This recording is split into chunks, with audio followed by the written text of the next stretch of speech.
Om Swastiastu. Oke, di sini Tiang ingin membuat sedikit testimoni mengenai Tiang dulu sempat menjadi seorang Hakka. Oke, Tiang lahir di keluarga yang memang Hakka. Dulu Tiang lahir di Sulawesi Selatan. Oke, Tiang Hakka dari kecil ya, dari bayi udah ikut acara Hakka, udah kayak sembahyang Hakka, udah sering mendengarkan orang baca Bhagavad Gita, udah ikut Agnihotra dengan cara Hare Krishna atau Sampradaya. Oke, setelah itu sempat off lumayan lama. Setelah itu Tiang ikut lagi, seperti ada kerinduan gitu kan, udah lama nggak ikut. Setelah itu SMA udah mulai kayak mencari, ada kerinduan gitu, ada kerinduan ingin lagi ikut Hare Krishna, ingin lagi ikut berjapa, menyebut nama-nama Krishna gitu, ingin lagi ikut Agnihotra. Habis itu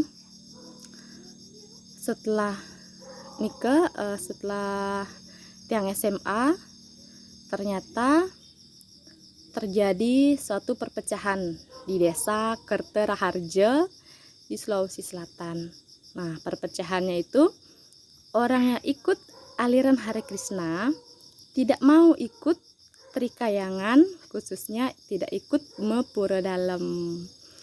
Nah, karena orang di desa Kerteraharja itu notabene dari Bali, kan pasti ikut Trikayangan.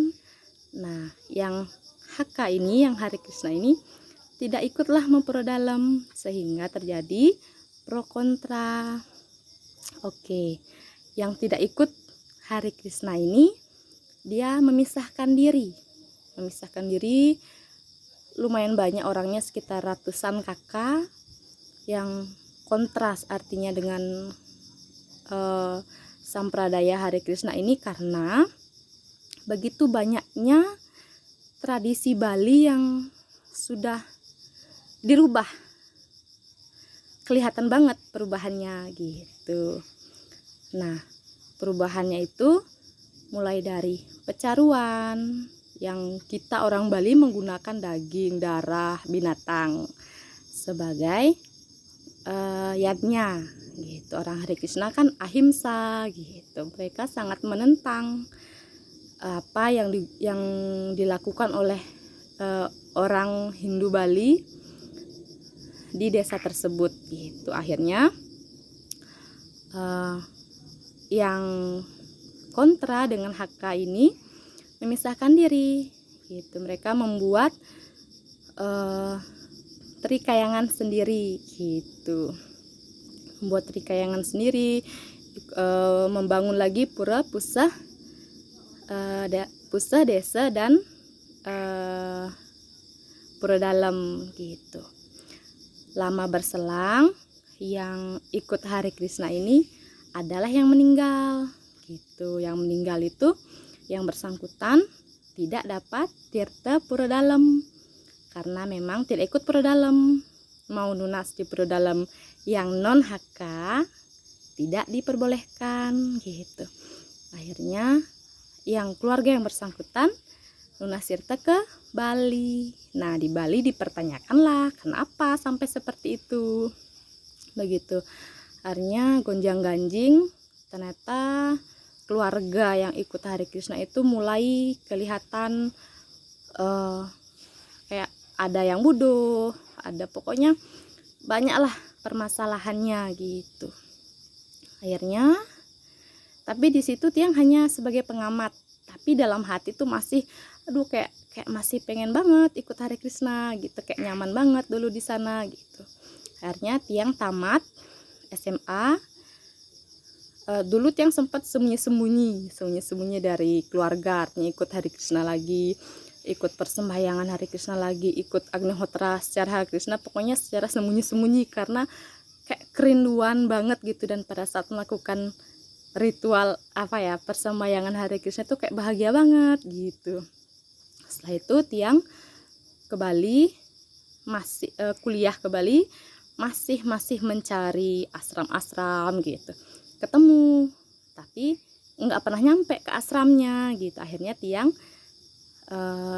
melalui seorang teman sampailah di Pesraman Kayu Manis. Setelah itu tadi Pesraman ini mempelajari tentang tradisi. Wah, ternyata tradisi di Bali ini sama yang Hare Krishna jauh berbeda, dan ternyata Tiang sadar, oh iya, ternyata kelirunya di Hare Krishna itu adalah tradisi-tradisi yang benar-benar menjaga keluhuran tradisi Bali itu udah nggak ada, udah mulai kayak menyembah patung ya, patung Srila Prabhupada itu pokoknya udah berbeda banget. Jadi di sini Tiang lebih sadar, oh iya ternyata, tapi Tiang tidak membenci aliran Hare Krishna itu, tapi Tiang malah sadar, oh ternyata ada di Bali yang lebih, ternyata Tiang di Bali menemukan pesraman yang benar-benar ajak Bali, dan disinilah Tiang artinya belajar, oh ternyata kelirunya di sini gitu. Dan sekarang kan memang lagi viral gitu. Tiang merasa kasihan banget orang yang ikut Hare Krishna, bukan kasihan bagaimana, ternyata mereka belum sebenarnya terlalu ngotot, terlalu terdoktrin, dan gak mau keluar dari zona nyaman mereka gitu. Terlalu kuat banget doktrinnya, dan syukurnya Tiang ternyata bisa istilahnya move on dari ikut sampradaya itu gitu. Dan harapan Tiang di sini semoga semeton kita yang masih ngotot ikut Hare Krishna itu sadar gitu, nggak usah malu untuk kembali ke tradisi kita gitu. Cukup jadikan itu sebagai pengalaman, oh ternyata saya punya pengalaman begitu, dan sekarang ada solusi untuk keluar dari itu. Kita memuliakan tradisi yang sudah melahirkan kita dari perut ibu sudah diupacarai Bali, lahir sampai besar pun masih diupacarai Bali gitu. Dan semoga konflik yang terjadi segera dapat mereda, karena ini konfliknya nggak main-main. Ini konflik yang ternyata sangat parah banget udah. Dan semoga keluarga kita, semeton kita yang Bali masih ikut sampradaya, semoga ayo kita sadar kembali, ayo kita kembali ke tradisi luhur kita. Dan Ibu Pertiwi pasti sangat merestui kehidupan kita saat kita sudah kembali ke jalan yang benar seperti itu.